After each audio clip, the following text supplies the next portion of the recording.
बाद जांच की तो फर्जी निकला बंगाली।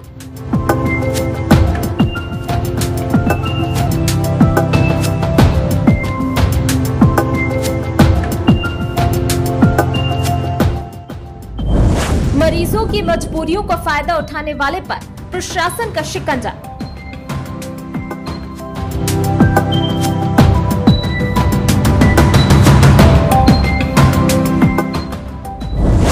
किसके इशारे पर सालों से बंगाली कर रहा था जादूगरी।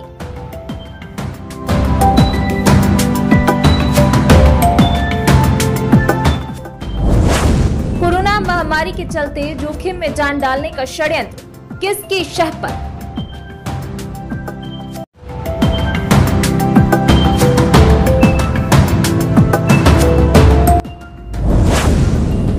बड़ी तादाद में अपात्र डॉक्टर कर रहे हैं जिले में सेहत से खिलवाड़।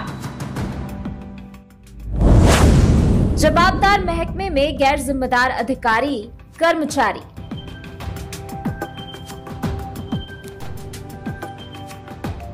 आम नागरिक की जान बचाने का काम करने वाला महकमा चंद गैर जिम्मेदार स्वार्थी लोभियों के कारण बदनाम होकर रह गया है। स्वास्थ्य विभाग के जिन जिम्मेदारों को ये जिम्मेदारी दी गई है कि वे अपात्र चिकित्सकों पर अंकुश लगाएं, उनके खिलाफ सख्त कार्रवाई करें, इस पर आज तक कोई अमल नहीं है, बल्कि उन अपात्र चिकित्सकों से साठगांठ का ही परिणाम है जिले भर में पनपते अपात्र चिकित्सकों के कारखाने। देवास जिला मुख्यालय से तकरीबन 100 किलोमीटर दूर जिले के खातेगांव में एक बंगाली सालों से क्षेत्र की भोली भाली जनता को डॉक्टर बनकर लूट रहा था और अपनी डॉक्टरी झाड़ रहा था।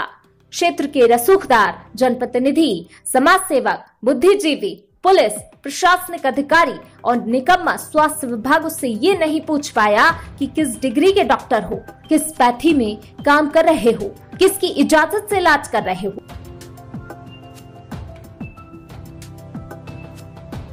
ये माँ क्लिनिक है, ये कन्नौद रोड पे तालाब के पास। इसकी शिकायत एसडीएम साहब को बार बार प्राप्त हो रही थी। यहाँ जो चिकित्सक हैं वो बिना कोई डिग्री के और मरीजों के साथ जो ट्रीटमेंट कर रहे हैं वो पर्याप्त ट्रीटमेंट नहीं हो रहा, उनके साथ खिलवाड़ होने की भी शिकायत प्राप्त हुई थी।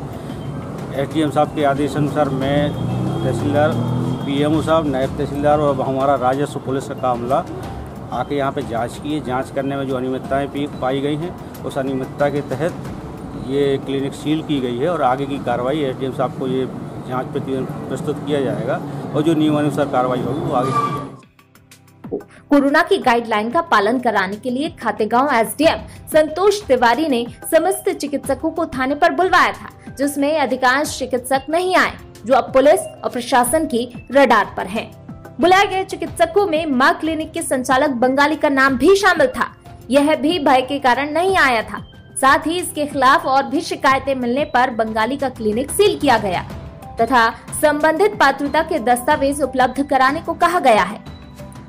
अब दस्तावेज उपलब्ध नहीं करा पाने पर तय होगा बंगाली का अपराध और अपराध के हिसाब से सजा। साथ ही इसके संरक्षकों पर भी गिर सकती है गाज। मामला पुलिस और प्रशासनिक अधिकारियों के समक्ष है।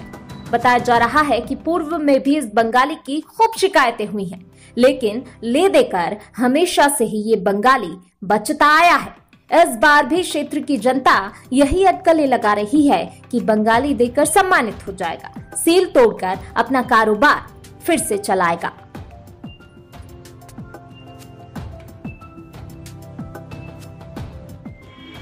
परसों हमने थाने पे 11 बजे सभी प्राइवेट डॉक्टर्स की एक बैठक बुलाई थी कि कोरोना संबंधी जो भी गाइडलाइन है, जो सावधानियां हैं, उनका पालन करें और अगर कोई संदिग्ध मरीज लगता है तो उसको सरकारी अस्पताल को रेफ़र करें। अगर आपको कोई संदिग्ध लगता है उसकी तत्काल सूचना दें और उसका अनावश्यक अपने यहाँ उलझुल इलाज न करें। इसकी एक बैठक बुलाई थी। उसमें कुछ ही डॉक्टर आए थे, यहाँ के अधिकांश डॉक्टर बिना बुलाने के बाद भी नहीं आए।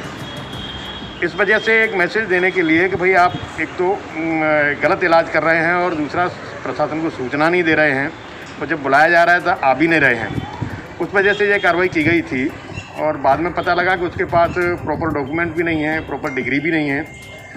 तो उसको ये बोला गया है कि वो एक जवाब के साथ में पूरे अपने डॉक्यूमेंट हमारे कार्यालय में पेश करेगा। फिर जैसे डॉक्यूमेंट होंगे उसके हिसाब से आगे कार्रवाई की जाएगी।